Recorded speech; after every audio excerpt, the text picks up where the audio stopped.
Gin question ni Senador Risa Ontiveros si Constantino may kang tanan sa iya nang inpahayag nga unusual ang kadakoon sang kandidat nga 125 million pesos sa Office of the Vice President. Ini matapos sa ginpahayag ni Constantino nga sa iya masobra 3 ka dekada sa banking industry. Ini ang labing unang tion nga nakakita sa among asahi sang transaksyon. Ginpahayag ni Constantino nga unusual ini hindi lamang bangod sa kadakoon sang kantidad sang kwanta kundi bangod gin-withdraw ini nga cash kaginbutang lang sa mga gym bags.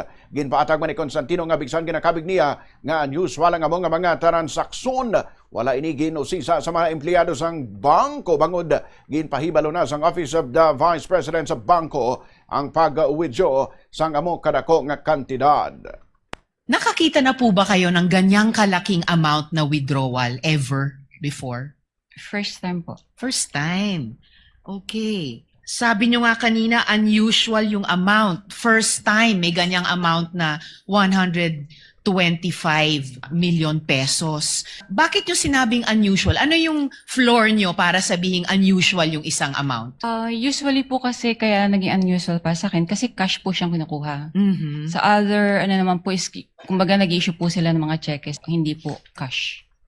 Yung 125 million, yun ba yung minimum na pag kinuha in cash, sasabihin nyo unusual? Or meron bang lowest amount na kapag kinuha in cash, sasabihin nyo na rin unusual?